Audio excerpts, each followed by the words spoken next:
우리 오늘 7번째 복, 8번째 복에 대해서 같이 말씀을 나눠보도록 하겠습니다. 우리 7번째 복이 화평하게 하는 자가 누리는 복에 대해서 나옵니다. 화평하게 하는 자는 복이 있나니 그들이 하나님의 아들이라 일컬음을 받을 것이요 라고 말합니다. 심령이 가난합니다. 또 애통하고 온유하고 의에 줄이고 목마름, 이것이 하나님을 향한 복이다라고 말씀을 드렸습니다. 그리고 긍휼함과 청결함, 화평함, 의를 위한 박해의 복은 우리가 이 세상에 살아가면서 우리 이웃과의 관계 속에서 나타나는 복입니다. 그러니까 8가지의 복 중에서 처음부터 4번째 복은 하나님을 향한 복, 하나님과의 관계 속에서 나타나는 복, 5번째에서 8번째까지는 이웃과의 관계에서 나타나는 복을 우리에게 말씀을 드리는 거죠. 오늘 마음이 청결한 복은 이웃을 향한 긍휼함이 넘쳐나는 상태라고 우리 지난주에 말씀을 드렸습니다.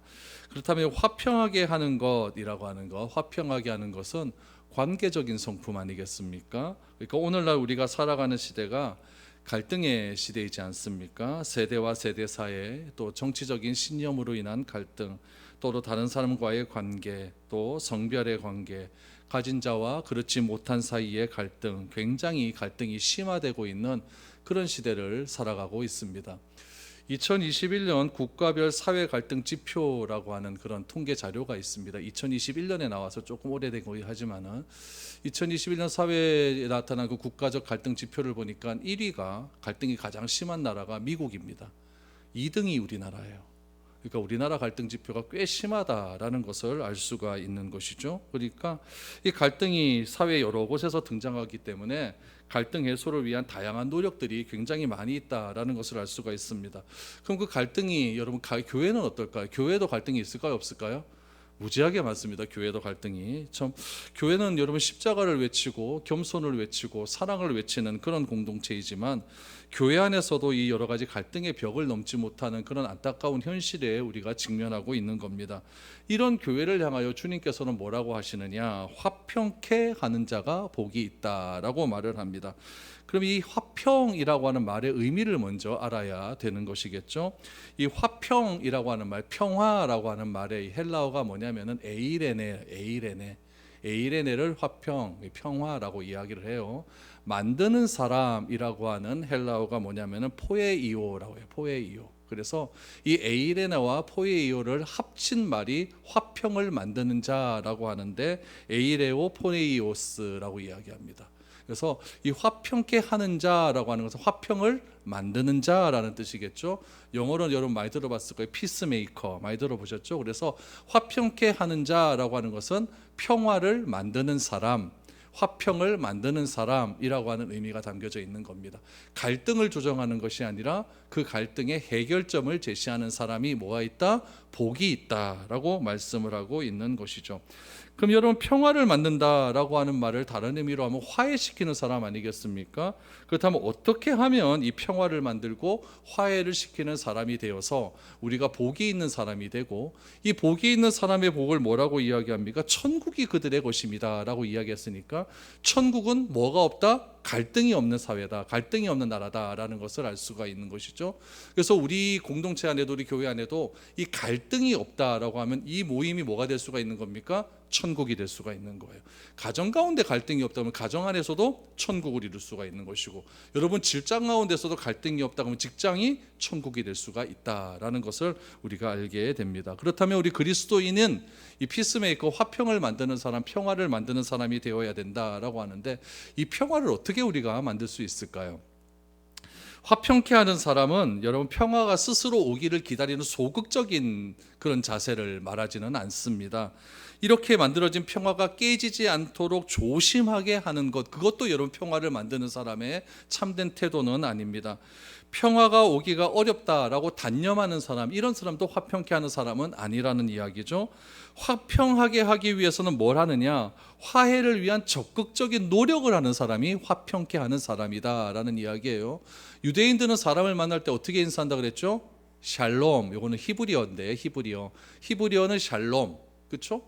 헬라어는 아까 뭐라 그랬죠? 에이레네. 그런 얘기죠. 그러니까 샬롬이라고 이렇게 인사를 하는데, 이것은 하나님이 주실 수 있는 모든 의로움이 우리의 만남을 통해서 이루어지기를 원한다라고 하는 의미 속에서 샬롬 이렇게 인사를 하는 것입니다.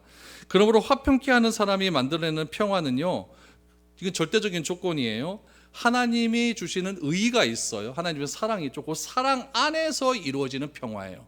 그러니까 사람과 사람 사이의 어떤 약속에 의해서 이루어지는 화평이 아니라 하나님의 크신 사랑 안에서 이루어질 수 있는 관계의 회복, 이것이 여러분 화평케 하는 것의 정의다라고 말을 할 수가 있는 것이죠. 하나님이 주시는 그 사랑 안에서의 관계 회복을 말하기 때문에 이 믿음의 길을 걸어가는 우리 그리스도인들에게는요, 적극적인 삶의 태도가 필요하다는 이야기예요. 누군가가 갈등이 있다, 그럼 예수님은 뭐라고 하셨습니까? 예배드리기 전에 그 사람과 화해하고 와서 예배를 드려라. 그러니까 하나님과의 예배의 관계 속에서도 누구와의 관계가 중요하면 우리 인간과의 관계가 중요하다는 이야기죠.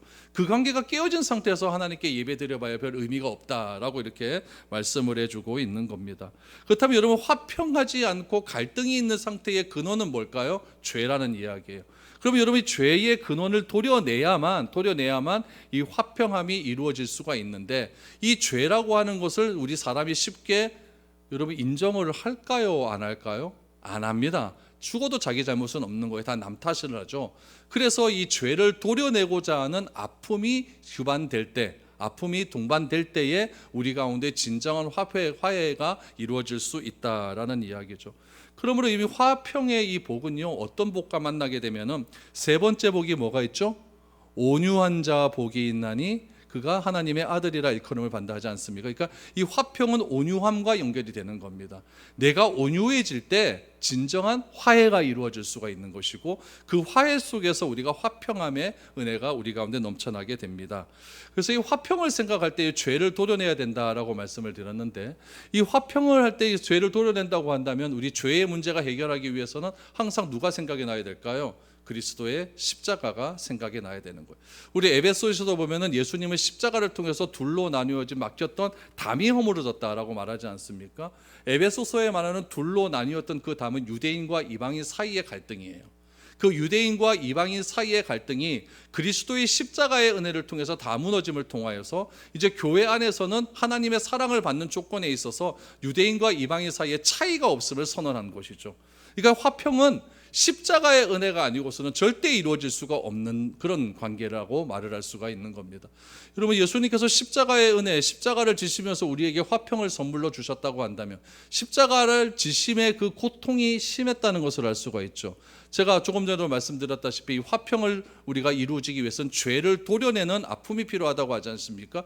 예수님의 십자가의 그 고통의 아픔이 있었기 때문에 우리에게 화평의 은혜가 올 수가 있는 것이지, 그 화평의 은혜는 절대 이 죄를 도려내는 이 아픔이 없이는 절대 이루어질 수 없는 그런 복이다라는 것을 알 수가 있는 것이죠. 그래서 온유한 마음으로 평화를 깨뜨리고 분쟁과 다툼을 일으키는 그런 죄와 싸우는 사람, 그런 사람이 진정한 화평을 이루는 사람이다라는 것을 알게 됩니다.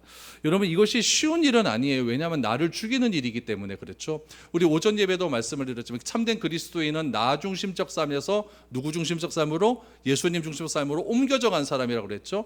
이것을 진짜 믿고 실천하는 사람이라고 한다면 나 중심적인 삶에서 그리스도의 중심으로 옮겨가기 때문에 화평을 이루는 사람이 될 수가 있다라고 말을 할 수가 있는 겁니다. 우리 히브리서 12장 14절 보면 모든 사람과 더불어 화평함과 거룩함을 따르라. 이것이 없이는 아무도 주를 보지 못하리라 라고 말을 하죠. 모든 사람과 더불어 화평함과 거룩함을 따라야 된다. 이것이 없이는 주님을 보지 못한다. 그러니까 결국 하나님 나라를 이루지 못한다라고 하는 그런 의미를 이야기하고 있습니다.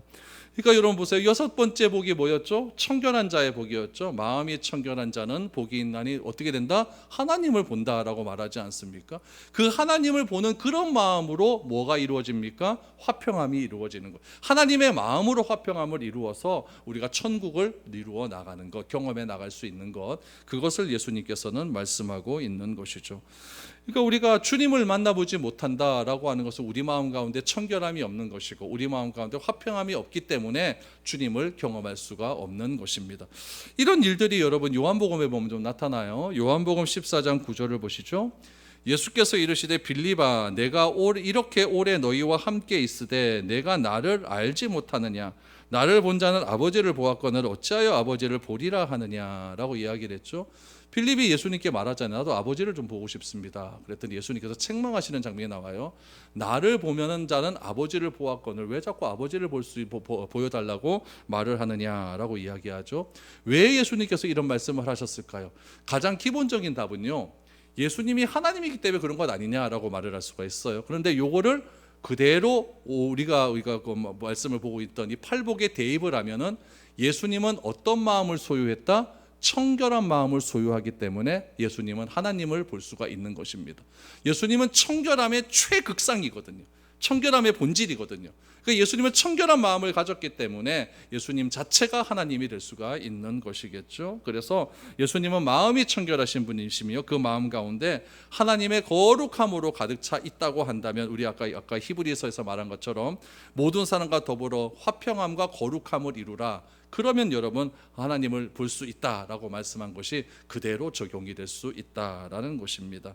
그래서 예수님 마음 가운데 말씀이 차고 넘치는 분이시기 때문에 예수님을 본 자는 하나님을 보았다라고 말을 하고 있는 겁니다. 여러분 우리도 마찬가지예요. 저와 여러분들이 예수님을 생각하고 예수님의 말씀을 기억하고 예수님의 말씀대로 살려고 몸부림치게 되면 세상 사람들은 우리를 통해 나의 모습 속에서 예수님을 발견할 수가 있다라는 이야기예요. 그러니까 예수님이 실제로 우리 앞에 나타나는 일은 없습니다. 예수님이 어떻게 우리 앞에 나타나십니까? 예수님은 자신이 세상에 떠나면서 누구를 보내주셨어요? 성령을 보내주셨어요. 성령은 어떤 존재죠? 영이에요. 성령, 영.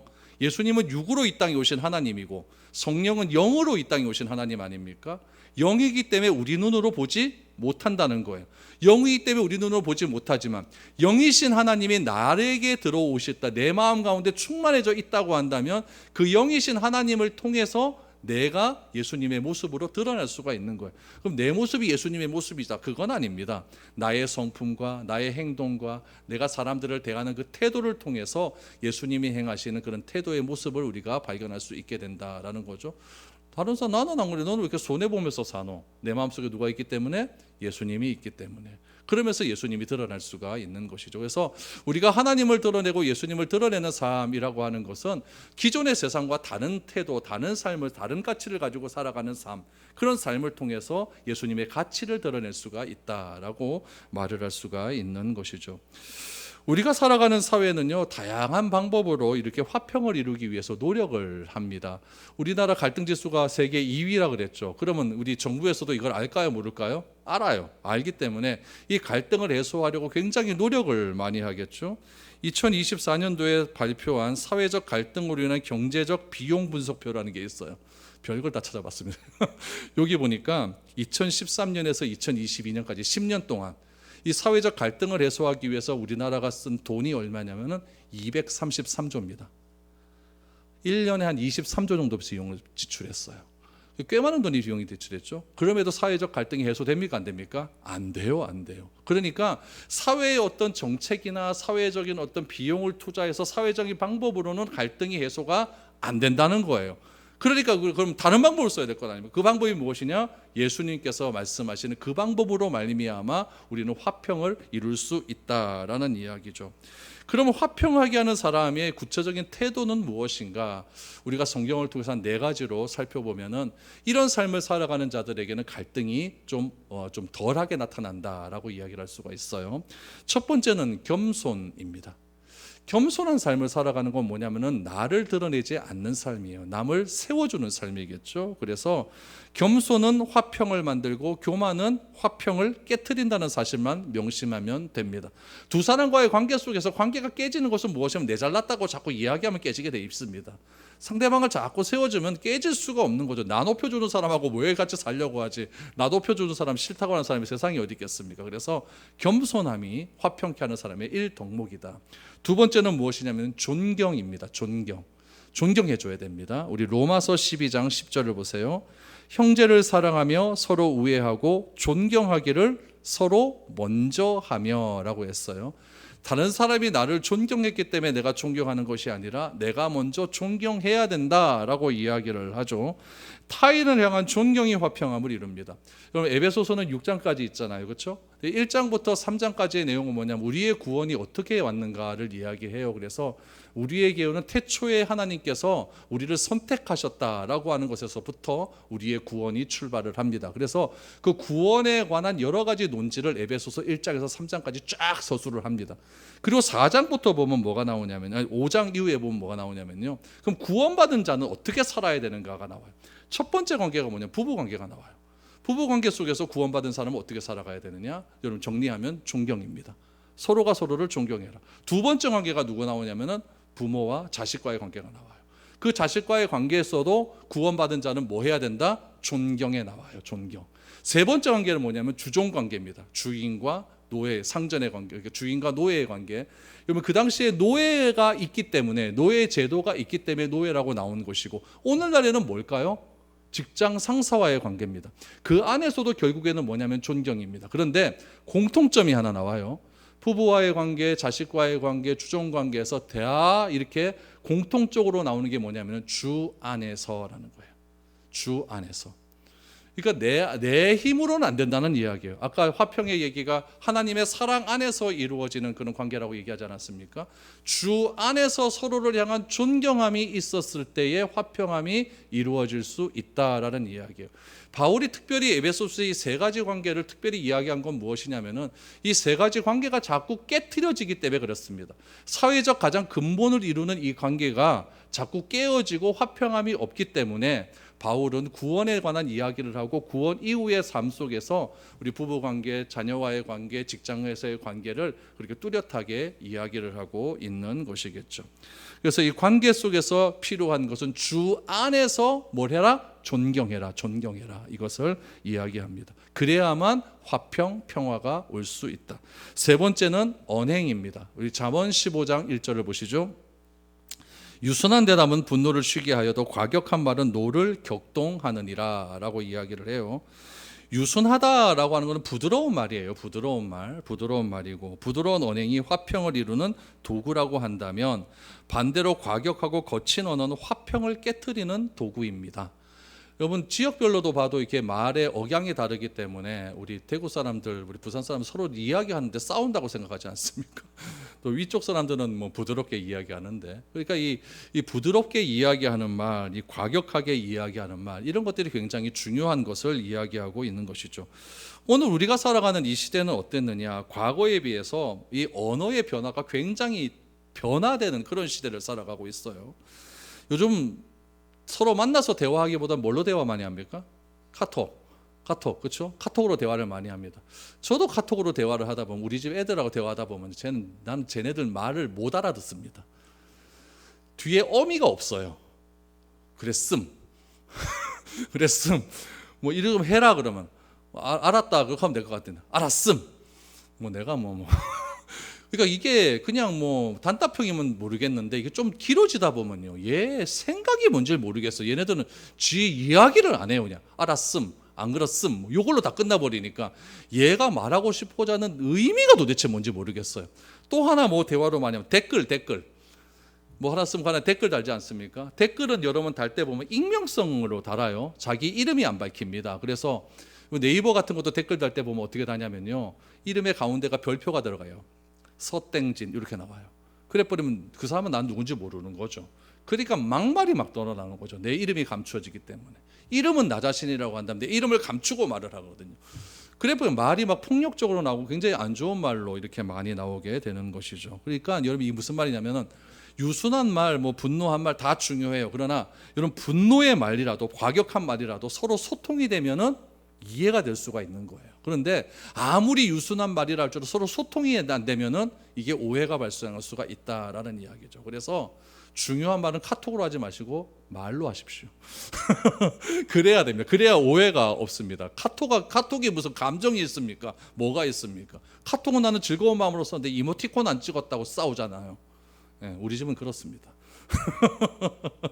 그러니까 뭐 기분 나쁘대요 보내면은 왜 기분 나쁘대요. 그러니까 이게 좋게 써도 이게 거기서 뭐 자기들 마음대로 생각을 해보니까 글이라는 건 그래요. 내 중심적으로 생각을 하거든요. 그래서 이 서로 소통이 되지 않은 언행은요, 서로 관계가 파괴될 수 있는 원인이 될 수가 있다. 그래서 뭐 간단한 말이야 그렇게 할 수가 있지만 중요한 말은 뭘로 해라? 말로 해라. 대화를 해라 라고 해야 서로 오해가 생기지 않습니다. 그래야 평화가 오래 갑니다.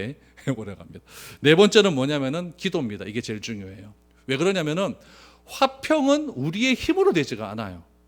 국가가 아무리 존재한다 그래도 갈등의 문제가 해소가 되지 않습니다. 그래서 우리의 힘으로 되지 않기 때문에 누구를 의존해야 되냐면 철저하게 하나님을 의존할 수밖에 없는 것입니다. 그래서 하나님은 기도하는 자녀를 반드시 도와주시겠죠. 막힌 관계를 뚫어주시고 원수를 친구가 되게 해주십니다. 이게 참 희한한 게 뭐냐면은 처음에 갈등이 돼서 기도를 하면요, 나중심적인 기도밖에 안 나와요. 하나님, 정말 저거 제가 문제입니다. 이렇게 나와요. 이건 당연한 거죠, 그렇죠? 자꾸 기도하다 보면 하나님께서 하나님의 마음을 나에게 불어넣어 주십니다. 그래서 결국엔 어떻게 되냐면 하나님, 내가 문제입니다. 이게 결론이에요. 그러니까 하나님이 주시는 마음은 무엇이냐면 문제의 원지를 상대방에서 찾는 것이 아니라 나에게서 찾게 만드는 거예요. 그래서 하나님께 기도할 때 하나님께서 하나님 저 사람이 문제가 아닙니다가 아니라 하나님 내가 문제였습니다 라고 이렇게 귀결되어서 사람과의 관계가 화해될 수가 있다라고 이렇게 말을 하고 있는 것이죠. 그러므로 우리의 마음이요, 가난하고 애통하고 온유하며 긍휼한 마음을 가진 사람은 겸손과 존경과 언갱과 기도로서 무엇을 이룰 수가 있냐면 피스메이커, 화평함을 이룰 수가 있다. 화평함을 이루는 그곳이 뭐다? 하나님 나라다. 천국이다. 그래서 예수님도 회개하라, 천국이 가까이 왔다. 천국이 누가 계신 곳이 천국입니까? 예수님이 가까이 왔으니까 천국을 경험하기 위해서는 뭐 해야 된다? 회개해라 이거예요. 그래서 여러분 누가복음에도 보면 바리새인들이 예수님을 모아놓고 이야기를 합니다. 천국이 어디 있느냐라고 했을 때 예수님이 이래 말씀해요. 천국은 여기 있다 저기 있다가 아니다. 천국은 바로 이곳이다라고 얘기해요. 이곳에 누가 계세요? 예수님이 계신 그곳이 천국입니다. 오늘 이 자리에도 예수님이 계신 줄 믿습니다. 그럼 이곳은 뭐다? 천국이다. 여러분 다 화평하게 함을 통하여서 올 한 해는 여러분 천국의 나날이 여러분 가는 곳마다 경험되어질 수 있기를 축복합니다. 그런데 지금까지 말씀드린 이 7가지 복은요, 우리가 보편적으로 추구하고 구하는 복의 내용이 아니에요. 제가 절에 한번 가봤더니 절 여기 막 다 눌린 데 이렇게 있어요. 그렇죠? 가보면 다 뭐 공통점 1, 2, 3이 뭡니까? 건강, 돈, 행복. 이게 1, 2, 3입니다. 거기 적혀 있는 거 1, 2, 3이 1, 2, 3이. 다 보면 돈 많이 벌게 해주세요. 건강하게 해주세요. 행복하게 해주세요. 뭐 이런 거 나오거든요. 근데 제가 지금 말씀드린 8가지 복에 이런 복이 있습니까? 없습니까? 건강의 복 주세요. 있어요? 없어요? 없어요. 행복하게 해주세요. 있어요? 없어요? 없어요. 돈 많이 벌게 있어요? 없어요? 없죠. 그러니까 우리가 추구하는 복과는 정반대되는 복이에요. 그러다 보니까 세상이 추구하는 복이 이렇다고 한다면 우리가 추구하는 복이 여기이기 때문에 충돌이 일어나요? 안 나요? 날 수밖에 없는 거예요. 그래서 8째 복이 나온 거예요. 8째 복 보십시오. 10절. 의를 위하여 박해를 받는 자는 복이 있나니 천국이 그들의 것임이라. 나로 말미암아 너희를 욕하고 박해하고 거짓으로 너희를 거슬러 모든 악한 말을 할 때에는 너희에게 복이 있나니 기뻐하고 즐거워하라. 하늘에서 너희 상이 큼이라. 너희 전에 있던 선지자들도 이같이 박해하였느니라. 복의 개념을 마무리하시면서 예수님은 우리에게 중요한 말씀을 하시죠. 10절에서 나타난 이 복은요, 역설의 복이에요. 반대의 복이라는 거죠. 내가 추구하는 복과는 반대가 되는 그런 개념의 복을 설명하고 있는 거예요. 예수님이 말씀하시는 복을 추구하게 살아가게 된다면 우리에게 나타나는 것은 무엇이냐면 시련이 나타난다라고 이렇게 이야기를 하고 있어요. 그래서 때로는 내가 주님이 말씀하시는 복을 추구하며 살아갈 때에 시련과 고난이 찾아오게 되면 그럴 때 우리는 무엇이라고 해요? 아, 내가 진짜 복을 추구하며 살아가는 것보다 이렇게 생각하시면 틀린 것 하나도 없습니다. 왜냐하면 주님이 말씀대로 살았기 때문에 찾아오는 것은 무엇이다? 시련이다라고 해요. 왜 시련이 찾아오는 게 복이나 세상의 가치와 충돌되기 때문에 그래요. 이게 그럴 수가 있어요. 자기들은 다 이런 복을 추구하며 살아가는데 나는 그런 복을 추구하지 않잖아요. 그럼 얘네들이 우리를 괜히 시기 질투합니다. 우리는 다 그랬는데 니는 왜 그걸 반대로 하노? 막 이렇게 나와서 막 왕따 시키고 막 그러거든요. 아, 그럴 때 내가 진짜 복을 추구하며 살아가는갑다 이렇게 생각하시면 됩니다. 그래서 의를 위하여 핍박을 받는 자가 복이 있다라고 말을 하죠. 여기서 말하는 의가 있어요. 의. 여기서 말하는 의가 있는데 우리 아까 팔복에 보면은 의가 또 한 군데 나와요. 몇 번째 복인가 보십시오. 몇 번째 복이죠? 네 번째 복에 나와요. 네 번째 복. 여기서 말하는 복은 의가 어떤 복이라고 그랬죠? 의에 줄이고 목마른 자. 그러니까 의를 갈망하는 거예요. 하나님의 성품을 갈망하는 거죠. 그러니까 네 번째는 하나님과의 관계 속에서 나오는 복이라고 했죠. 그러니까 하나님을 굉장히 갈망할 때 일어나는 복이라고 한다면 그 갈망함보다 더 높은 차원의 복이 뭐냐면 의를 위한 박해입니다. 그러니까 여기 여덟 번째 복은요, 이 전체적인 복의 결론이라고 보시면 됩니다. 그래서 이 팔복의 결론은요, 여덟 번째 복이라고 이야기를 해요. 화평케 하는 자가 복이 있다고 하셨는데 예수님은 의를 위하여 박해를 받는 자가 되라라고 이야기를 해요. 참 이상하지 않습니까? 화평 단어가 주는 의미 좋아요, 안 좋아요? 박해 좋아요, 안 좋아요? 안 좋아요. 그럼 예수님 이 여덟 가지 복이 다 예수님의 성품 안에 들어있는 복이라고 한다면 예수님 안에는 이 화평의 복도 있고 뭐도 있다? 박해하는 것도 있고. 그럼 예수님 이중인격자입니까? 그것도 웃기잖아요, 그렇죠? 우리는 하나의 마음을 가지는 걸 좋아하는데 예수님의 마음 가운데 박해도 있고 화평도 있다. 이거 조금 이상하잖아요. 근데 예수님의 말씀을 보면은 이 말씀이 이해가 됩니다. 우리 마태복음 10장 34절. 내가 세상에 화평을 주러 온 줄로 생각하지 말라. 화평이 아니요 검을 주러 왔노라. 예수님은 화평을 깨트리기 위해서 이 땅에 오셨다라고 말씀을 하고 있어요. 아까는 뭐라고 그랬죠? 화평케 하는 자가 복이 있다고 했는데 또 예수는 뭐라고 얘기해? 자신의 목적을 얘기하면서 나는 화평을 깨트리기 위해 왔다라고 얘기해. 앞뒤가 안 맞는 거 아니냐 이렇게 생각할 수가 있어요. 그러나 예수님은요, 이 화평을 깨트린다고 하는 말이 뭐냐면은 의를 위한 박해를 받았다라고 하는 의미로 해석하시면 좋습니다. 예수님은 하나님 나라의 구원을 이루기 위해서 죽기까지 순종을 하신 분입니다. 예수님의 삶이 이러했다고 한다면 의를 위하여 핍박받는 일은요, 예수님을 닮고 예수님을 따라가는 삶 가운데 동시에 일어날 수가 있다는 얘기예요. 무슨 말이냐면 화평케 하는 자의 삶도 내 삶 가운데 나타날 수가 있고 이 화평의 삶 때문에 내가 박해도 받을 수가 있다라고도 나올 수가 있는 것이겠죠. 이 두 가지 모두가 여러분 그리스도인 정체성입니다. 화평도 정체성이고 이 화평을 지키기 위하여서 분쟁도 정체성이라는 이야기예요. 이해가 되세요? 사사건건 간섭해갖고 막 다 갈라놓는 게 이게 아니라 화평함을 지키기 위해서 내가 분쟁하는 것, 이것도 우리 마음 가운데 있을 수 있다라는 이야기예요. 그래서 그리스도인은 화평함과 동시에 의를 위하여 핍박받는 존재다라고 결론을 내시면 됩니다. 여러분 이것이 어디서 나타나느냐? 여러분 요한복음 1장 보세요. 10절 11절.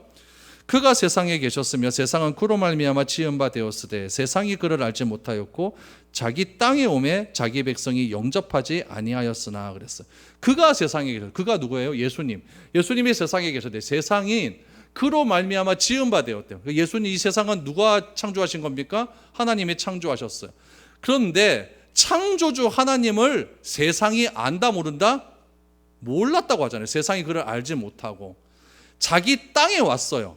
하나님이 창조하신 이 땅에 오셨는데 그 백성들도 하나님이 창조하신 그 백성 아닙니까? 그러면 창조주가 오셨다면은 백성이 창조주를 알아봐야 될 건 아닙니까? 알아봅니까? 못 알아봅니까? 못 알아봐요. 오히려 박해받으셔서 십자가에 못 박혀 죽는 일이 발생하십니다. 예수님이 이 땅에 오신 목적은 다른 거 아니에요. 화평을 이루기 위해서 오셨어요. 예수님은 우리와의 관계를 회복하기 위해서 오신 거예요. 그 관계에 회복하기 위해 오셨기 때문에 예수님이 가는 곳곳마다 천국에 됐다라고, 천국이 가까이 왔다고 선언하셨거든요. 천국이 가까이 왔다고 선언하는 그 예수를 누가 공격합니까? 사람들이 공격하기 시작을 해서 예수님이 뭘 받으셨다? 박해를 받으셨어요. 그 박해받는 십자가의 현장, 그 결과를 통하여서 천국은 완성되기 시작합니다. 그러니까 결론이 되어지죠. 우리가 진짜 예수님과 같은 그런 삶을 살아가게 된다면 우리는 틀림없이 핍박을 받게 된다. 그 핍박 속에서 우리는 무엇이 드러날 수가 있다? 천국이 드러날 수 있다라고 말을 할 수가 있는 것입니다. 그러나 여러분요, 우리는 이런 삶 별로 안 좋아합니다. 여러분 박해받는 거 좋아합니까? 저도 싫어요. 박해받고 막 고난받고 고생하고 이런 거 싫습니다. 교회에서는요, 어떤 설교가 좋냐면요, 오늘 낮에 설교 이런 거 별로 안 좋아합니다. 제가 말하는 이런 핍박의 설교 이런 거 별로 안 좋아합니다. 어떤 설교 좋아하냐면 위로하라, 위로하라. 하나님이 여러분들을 위로하십니다. 이런 설교 좋아하고 하나님이 여러분들과 함께 하십니다. 은혜를 내려주십니다. 이런 설교 좋아하죠. 그러나 여러분, 성경은 분명히 이야기해요. 의를 위하여 박해받는 고난이 복의 절정이라고 이야기를 하고 있습니다. 그러나 여러분, 한 가지 걱정하지 않아도 되는 것은 무엇이냐면 우리가 의를 위하여 투옥되고 순교까지 할 수 있는 믿음이 없다는 것을 주님은 알까요, 모를까요? 알기 때문에 이 정도의 고난은 안 주실 겁니다. 딱 우리가 감당할 수 있을 만큼의 여러분 고난은 찾아오게 돼 있어요. 혹시라도 여러분들 삶 가운데 어려움이 찾아왔다고 한다면은 그 어려움이 여러분들이 견딜 수 있는 고난이 100이라고 한다면 98쯤 올 겁니다. 그 정도 찾아옵니다. 아주 쉬운 고난은 별로 안 주세요. 내가 고난이 딱 믿음의 수준 딱 보시고 그 믿음에서 한 98% 정도 되는 고난을 딱 주십니다. 그래서 그거를 내가 극복하고 넘어갔을 때 하나님께서 우리에게 천국의 놀라운 은혜를 베풀어 주신다라는 이야기죠. 근데 여기서 여러분 또 주의할 것이 하나 있냐면은 고난이 오면 복이 있다라고 하니까 내가 나에게 찾아오는 모든 고난을 의를 위한 고난이라고 오해해서는 안 됩니다. 여러분, 의를 위해서 오는 고난도 있지만 내 죄 때문에 오는 고난도 있을 수 있습니다. 그래서 베드로는 이렇게 얘기해요. 베드로전서 4장 15절, 15절, 16절. 너희 중에 누구든지 살인이나 도둑질이나 악행이나 남의 일을 간섭하는 자로 고난을 받지 말지니와 만일 그리스도인으로 고난을 받으면 부끄러워하지 말고 도리어 그 이름으로 하나님께 영광을 돌리라 라고 했죠. 15절은 뭐 때문에 받는 고난이냐면 죄 때문에 받는 고난이에요. 그래서 뭐 살인하고 도둑질하고 악행하고 남의 일 간섭하는 게 교만이거든요. 이게 남의 일 간섭하는 게 왜 교만이냐면 나 같으면 그렇게 안 하겠다라고 말하면서 니는 그렇게 했기 때문에 잘못한 거예요. 이렇게 말하는 게 교만이에요. 그래서 남의 일 간섭하는 일로 고난을 받지 말아라라고 얘기하죠. 근데 반대로 16절 보니까 만일 그리스도인으로 고난을 받으면 뭐 하지 말아라? 부끄러워하지 말고 오직 하나님께 영광을 돌려라 라고 이야기를 하고 있는 것이죠. 그러니까 여러분, 내 죄 때문에 당하는 고난은 부끄러운 일이지만 하나님의 의를 지키기 위해서 당하는 고난은 하나님께 영광을 돌릴 수 있는 일이다 라고 분명히 이야기하고 있습니다. 예수님이 말씀하시는 고난은 순도 100% 의를 위한 고난의 복입니다. 그래서 우리가 이 복에 대해서 착각하지 말아야 될 것은 무엇이냐면은 참된 복을 받기 위해서 우리가 늘 언제나 노력을 해야 된다라는 이야기예요. 그래서 진정한 복은 결국 무엇이냐? 우리 진정한 복은 다시 한번 보십시오. 우리 첫 번째 복이 뭐예요? 심령이 가난한 자는 복이 있나니 복의 결과가 뭡니까? 천국이 저희 것이다. 마지막 8번째 복. 의를 위하여 박해를 받는 자는 복이 있나니 또 뭐예요? 천국이 저희 것이다. 결국에는 복의 결론은 뭐다? 천국이다 이거예요. 천국이다. 우리가 천국을 소유하기 위해서 이러한 것들을 추구하는 복의 사람이 되어야 된다라는 이야기예요. 그러니까 심령이 가난한 뭐 이런 거 하지 마시고 심령이 가난해지는 복의 사람이 되어라 이거예요. 그리고 또 뭐 애통하는 자가 복이다. 애통할 수 있는 복의 사람이 되어라. 그럼 그 안에서 뭐가 나온다? 천국을 경험할 수 있다라고 하는 것이 예수님의 그 복에 대한 말씀의 결론입니다. 여러분, 우리 모두가 복의 사람이 될 수 있기를 바랍니다. 그래서 다 천국을 경험하시고 여러분들이 가는 곳곳마다 천국의 은혜가 넘쳐나기를 바랍니다. 또 하나 바라는 것은 여러분의 삶의 모습과 삶의 태도를 통해서 하나님이 드러날 수 있기를 바랍니다. 그래서 저 사람은 어떻게 저렇게 나와 다른 가치관을 가지고 저렇게 행복하게 살아갈 수 있을까? 그럴 때 딱 얘기하는 거죠. 내 안에 성령 있다. 내 안에 예수님 계신다. 그래서 나는 이렇게 행복한 삶을 살아갈 수 있다라고 말을 하면서 그렇게 내 삶으로 많은 사람들에게 덕을 끼치며 복을 끼칠 수 있는 그런 여러분들의 삶이 될 수 있기를 축복드립니다.